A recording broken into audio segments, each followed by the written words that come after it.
안녕하세요, 아셀입니다. 오늘은 구매 대행, 쿠팡, 스마트 스토어 대신 아마존을 해야 되는 아마존만의 특별한 장점에 대해 설명드려 보려고 합니다. 일단 첫 번째로 아마존의 어마어마한 시장 규모입니다.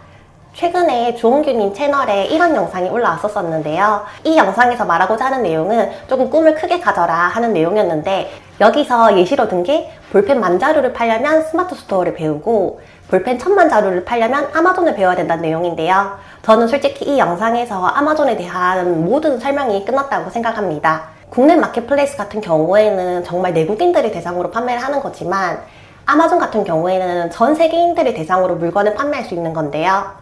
사실 미국 아마존만 하더라도 국내랑 비교도 안 될 만큼 규모가 어마어마합니다. 사실상 한국에서는 한 제품을 1000개 팔기가 상당히 어려운데도 불구하고 미국 아마존에서는 한 제품을 1000개 팔기가 그렇게까지 어려운 일은 아닙니다. 조금 쉽게 예시를 들자면 우리가 편의점 창업을 하려고 하는데 두 가지 매물이 있습니다. A라는 곳은 강남역 근처에 위치한 곳이고요. B라는 곳은 작은 소도시에 위치해 있다고 한다면 당연히 A 지역을 고르겠죠. 저는 A 지역이 아마존이라고 생각을 하는데요. 사실 B라는 지역이 아예 수요가 없는 건 아니지만 A라는 지역이 조금 더 많은 사람들이 모여들고 조금 더 구매하고자 하는 사람들이 많기 때문에 비슷한 금액이나 비슷한 노력이 소요된다면 당연히 A 지역을 선택하게 될 것입니다. 그래서 제가 생각한 첫 번째 이유는 국내와 미국의 시장 규모 차이에 있어서 아마존이 굉장히 큰 장점을 가지고 있다는 것입니다. 두 번째로는 효율적이라는 건데요. 사실 아마존 FBA 서비스에 대해서 아시는 분들도 계시고 모르시는 분들도 계실 텐데, 아마존 FBA 서비스란 그냥 쉽게 생각하시면 내가 아마존 창고에 물건을 보내주기만 하면 아마존에서 알아서 주문을 받고 물건을 발송해주고 CS도 해주고 이런 모든 프로세스를 처리해주는 서비스를 말합니다. 그래서 제품을 런칭하게 되면 초반에 제품 세팅하는데 시간이 조금 드는 것 말고는 물건이 아마존 창고에 도착하고 나서는 그렇게까지 시간이 많이 들어가지 않는데요. 만약에 네이버나 쿠팡을 하시게 되면 내가 직접 주문을 받고 송장을 출력해서 물건을 포장해서 발송하고 또 환불도 받아주고 CS도 받아주고 이런 과정이 필요한데, 아마존은 그런 것들을 전부 다 아마존 내에서 처리해주니까 그 점에 굉장히 효율적이라고 생각을 하고요. 최근에 제가 정말 아팠어서 한 5일 정도 신생아 수준으로 잠만 잤었는데요. 그 와중에도 물건 입고가 되고 물건이 판매가 되고 대금이 들어오고 하더라고요. 그래서 진짜 그때 아마존한테 굉장히 고마움을 많이 느꼈는데요. 그래서 제가 이렇게 아파서 들어 누워 있는 와중에도 판매가 이루어지고 있는 거를 보면서 아, 정말 이게 진정한 패시브 인컴이구나, 정말 좋다라고 생각을 했고요. 비단 제가 아플 때뿐만 아니라 제가 캔톤 페어를 가 있거나 여행을 가 있을 때도 알아서 그런 서비스들이 이루어지고 있는 게 저한테는 굉장히 큰 메리트로 다가왔고, 이게 진짜 디지털 노마드의 삶이라고 생각이 들었습니다. 만약에 제가 아마존 FBA를 하지 않았더라면 아픈 몸을 이끌고 또 출근해서 물건을 포장을 하고 반품 들어오면 반품 받고 CS하고 할 생각하니까 되게 아찔하더라고요. 그래서 솔직히 아마존 FBA를 이용하시는 경우라면은 회사 다니면서도 충분히 가능하고 육아를 하면서도 충분히 가능한 비즈니스여서 저는 이 점을 굉장히 높게 평가하고 싶고요.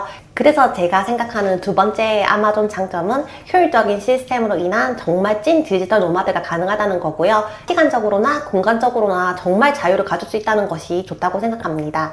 사실 구매댕이나 쿠팡이나 네이버나 다 디지털 노마드다, 시간적 자유가 있다, 공간적 자유가 있다 라고 하지만 제가 봤을 때는 그렇게 시간적 공간적 자유가 있는 것 같지 않거든요. 왜냐면 고객들한테 보내야 되는 시간이 어느 정도 정해져 있고, 또 CS가 들어오면 그거에 맞춰서 답장도 해줘야 되고, 물건을 직접 발송하시는 분들 같은 경우에는 어쨌든 그 물건 포장하는데 매여 있어야 되기 때문에 아무리 쿠팡이나 스마트 스토어나 구매 대행이 시간적 공간적 자유가 있다고 해도 아마존만큼은 아닐 거라고 생각합니다.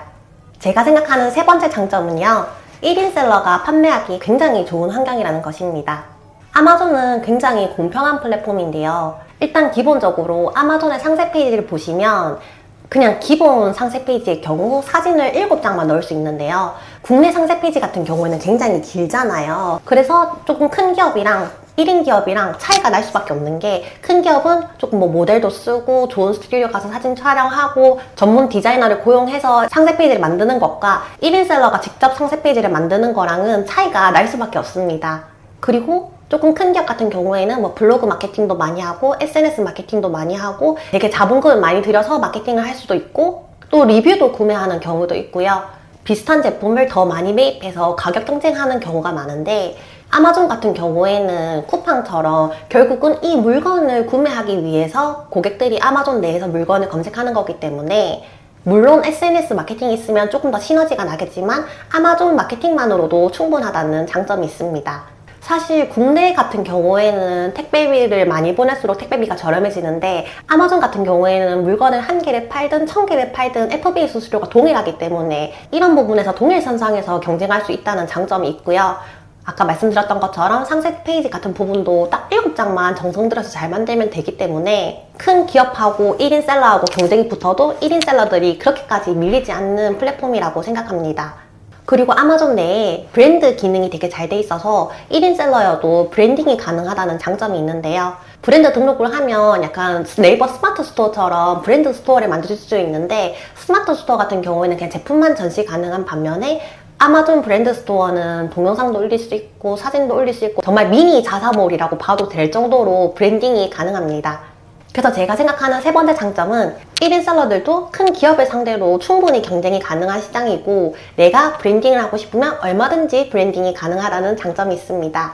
사실 쿠팡이나 네이버 스마트 스토어 같은 경우에는 브랜딩이 큰 자본을 들이지 않고선 조금 힘이 드는데요. 아마존 같은 경우에는 브랜드 스토어 같은 것도 무료로 제공해주고 사람들이 제 브랜드를 팔로워해주고 또 재구매 고객들도 많은 편이어서 만약에 내가 1인 셀러로서 조금 브랜딩을 하고 싶다, 어떤 제품을 런칭하고 싶은데 대기업들 사이에서 이겨낼 자신이 없다라고 하면 아마존을 강력 추천합니다.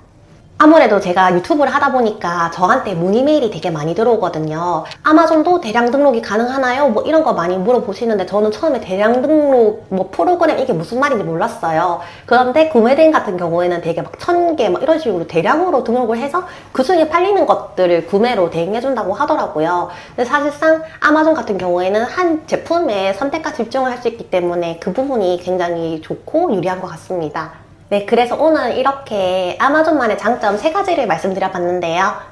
첫 번째는 시장 규모였습니다. 시장 규모가 큰 만큼 트래픽도 많고 구매하고자 하는 사람들이 많기 때문에 똑같은 제품을 쿠팡이나 네이버 스마트 스토어에서 판매할 때보다 아마존에서 판매했을 때 판매량이 더 많다라는 장점이 있고요. 여기서 플러스를 말씀드리자면 제가 미국에서 9.99불에 판매하고 있는 제품을 쿠팡에서는 3,000원에 판매를 하더라고요. 그래서 저게 남는 게 있나? 라고 생각이 들긴 했었는데 사실상 쿠팡이나 네이버 스마트 스토어 같은 경우에는 판매 대금에서 10% 부가세를 차감하지만 아마존 같은 경우에는 해외 판매권이어서 부가세 10%를 납부하실 필요가 없습니다. 그런 점에 있어서는 똑같은 제품을 한국에서는 3,000원에 팔아야 되는데 미국에서는 13,000원 정도에 판매할 수 있으니까 그 부분도 플러스 요인이라고 생각이 되고요. 두 번째로는 찐 디지털 노마드가 가능하다. 시간적, 공간적 자유가 정말 보장된다고 확실히 말씀드릴 수 있고 제가 생각했을 때 직장인이 하기에 굉장히 좋다. 전업으로 하기에는 초반에 조금 수익이 안 나서 힘드실 수 있는데 직장과 병행하기에 굉장히 좋은 비즈니스라고 생각합니다. 이건 제가 아마존 1년 정도 하면서 단 한 번도 CS를 받은 적 없고 검수 때문에 제가 직접 포장할 때 말고는 단 한 번도 제가 물건을 포장한 적이 없고요. 아마존을 하면서 해외여행도 다니고 캔톤페어도 다녀오고 아파서 들어 누워도 봤는데 제가 없어도 정말 잘 돌아가는 시스템이란 것을 확실히 말씀드릴 수 있습니다.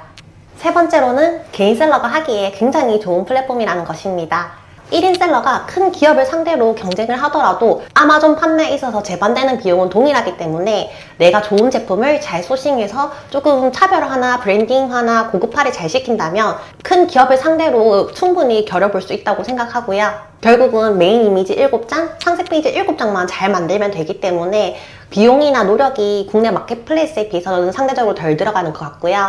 또 국내 같은 경우에는 뭐 가구매라든지 리뷰라든지 블로그 마케팅, 뭐 SNS 마케팅들이 굉장히 많이 활성화되어 있어서 개인 셀러 또는 부업으로 하시는 분들이 이런 거를 큰 기업만큼 하기는 조금 힘들지만 아마존은 결국 물건을 구매하기 위해서 아마존에서 검색을 하는 시스템이기 때문에 제품에 따라 다르겠지만 그런 마케팅의 영향력이 조금 덜하다는 것을 세 번째 장점으로 말씀드렸습니다.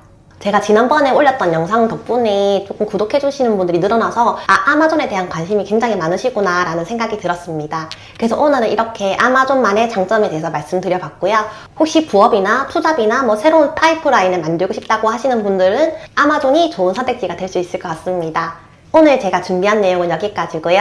제가 앞으로도 아마존 관련된 영상 많이 올려드릴 테니까 아직 구독 안 하신 분들은 구독 많이 눌러주시면 감사하겠습니다. 그럼 오늘도 시청해주셔서 감사합니다.